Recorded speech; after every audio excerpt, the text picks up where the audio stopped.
Assalamualaikum warahmatullahi wabarakatuh. Saya atas nama Muhammad Usain, kelas M20C, NIM 105721110520. Dan adapun kesempatan kali ini saya akan menjelaskan mengenai materi tentang operasi dan produktivitas. Apa itu manajemen operasi? Manajemen operasi merupakan serangkaian aktivitas yang diciptakan nilai dalam bentuk barang dan jasa dengan mengubah masukan dalam hasil. Manajemen operasi merupakan sebuah disiplin ilmu tentang aktivitas yang berhubung dengan penciptaan barang jasa melalui proses transformasi dari input menjadi output. Produksi atau production, penciptaan barang dan jasa. Mengenai pengorganisasian untuk menghasilkan barang dan jasa, 3 fungsi yang dilakukan oleh semua organisasi. Yang pertama yaitu pemasaran, yang kedua produksi atau operasi, yang ketiga finansial. Gambar ini merupakan gambar rantaian pasukan minuman ringan. Pertama, petani ke produsen sirup, selanjutnya ke penghasil botol, lalu ke distributor, terakhir ke perintel. Dan adapun mengapa kita mempelajari manajemen operasi, yang pertama merupakan salah satu fungsi dari 3 fungsi utama dan secara integral terkait dengan semua fungsi bisnis lain. Yang kedua, untuk mengetahui proses produksi barang dan jasa. Yang ketiga, memahami apa yang dilakukan manajer operasi. Dan yang keempat, merupakan sebuah bagian yang mahal dalam sebuah organisasi. Tantangan produktivitas. Penciptaan barang dan jasa memerlukan pengubahan sumber daya menjadi barang dan jasa. Semakin efisien kita melakukan pengubahan ini, kita akan semakin produktif dan nilai yang lebih ditambahkan ke dalam barang dan jasa disediakan. Produktivitas merupakan rasio output barang dan jasa dibagi oleh salah satu lebih input antara lain buruh, modal ataupun manajemen. Pengertian dari produktivitas merupakan rasio hasil barang dan jasa dibagi dengan masukan sumber daya seperti buruh dan jasa. Dan selanjutnya cara mengukur produktivitas. Cara pengukur produktivitas bisa dibagi secara langsung. Menghitung faktor-faktor tunggal produktivitas. Pengukuran produktivitas unit yang dihasilkan dibagi masukan yang digunakan. Selanjutnya mengenai variabel produktivitas. Dalam peningkatan produktivitas bergantung pada 3 variabel produktivitas, yaitu buruh, peningkatan dalam kontribusi dari buruh terhadap produktivitas merupakan hasil dari kekuatan buruh yang lebih sehat, lebih berpendidikan dan lebih terpelihara. Yang kedua yaitu modal inflasi dan pajak. Peningkatan biaya modal membuat investasi modal semakin mahal. Ketika modal diinvestasikan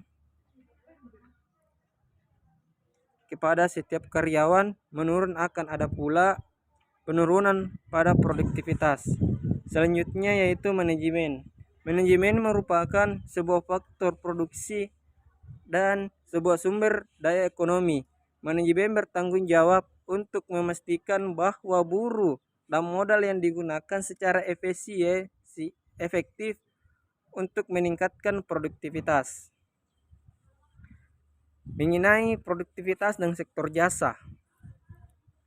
Sektor jasa memberikan sebuah tantangan khusus terhadap pengukuran produktivitas yang diukur dan peningkatan produktivitas. Produktivitas dari sektor jasa telah terbukti sulit untuk ditingkatkan karena pekerjaan sektor jasa ialah bisa bersifat intensif, misalkan konsultasi dan mengajar. Yang kedua, seringkali berfokus pada atribut atau keinginan individu yang unik, misalkan saran atau investasi. Yang ketiga, terkadang merupakan sebuah tugas intelektual yang dilakukan oleh profesional, misalkan diagnosis medis. Yang keempat, terkadang sulit untuk menggunakan mesin dan diotomatiskan, misalkan potong rambut. Yang terakhir yaitu terkadang kita sulit untuk mengevaluasi kualitas, misalkan kinerja dan perusahaan legal.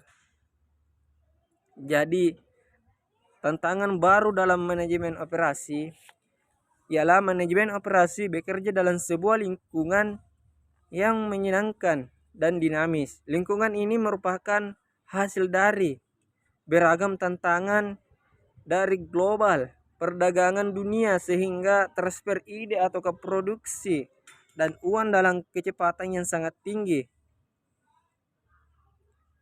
Marilah kita lihat beberapa tantangan ini. Yang pertama, fokus global. Dalam fokus global ini, penurunan yang cepat dalam komunikasi dan transportasi telah memicu adanya pasar global. Yang kedua, rekan antara pasokan. Siklus hidup produksi yang lebih pendek, pelanggan yang menuntut perubahan yang cepat dalam teknologi, bahan baku serta proses memerlukan rekanan rantai pasokan agar sejalan dengan kebutuhan dari pengguna akhir. Yang ketiga, keberlangsungan. Keberlangsungan usaha, manajer operasi yang telah menerus untuk meningkatkan produktivitas berkaitan dengan pendesainan produksi yang proses yang secara ekologi dapat dipatahkan. Yang keempat, pengembangan produksi yang cepat. Dalam pengembangan produksi yang cepat, teknologi yang dikombinasikan dengan komunikasi internasional yang cepat mengenai berita atau hiburan dan gaya hidup secara dramatika mengurangi rentang waktu hidup suatu produk. Yang kelima, kostumisasi massal. Ketika manajemen mengenali dunia sebagai pasar, perbedaan budaya individu menjadi semakin jelas. Yang keenam yaitu kinerja tepat waktu. Dalam kinerja tepat waktu, persediaan di sepanjang rantai pasokan memerlukan sumber daya finansial, menyembunyikan masalah kualitas dan membatasi respon terhadap siklus hidup yang pendek. 7 yaitu karyawan. Karyawan yang dibedakan, ledakan pengetahuan dan tempat kerja yang lebih teknis telah berkombinasikan untuk memperoleh kompetensi yang lebih dalam tempat kerja. Etika, tanggung jawab sosial, dan keberlangsungan.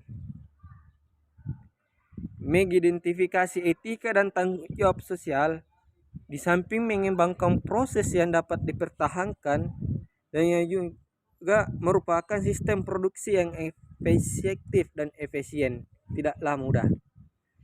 Manajer juga ditantang untuk melakukan hal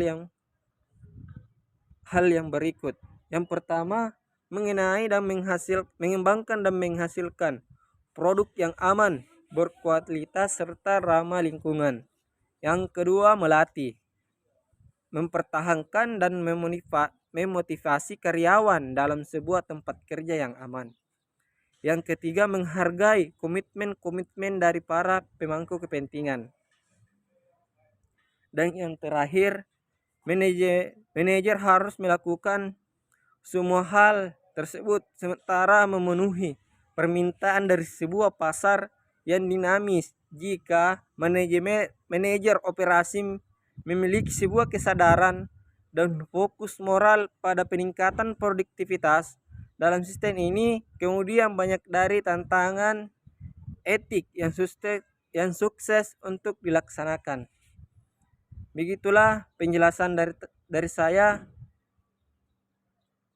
Lebih dan kurangnya mohon dimaafkan, dan saya akhiri dengan ucapan lillahi fisabilil haq fastabiqul khairat.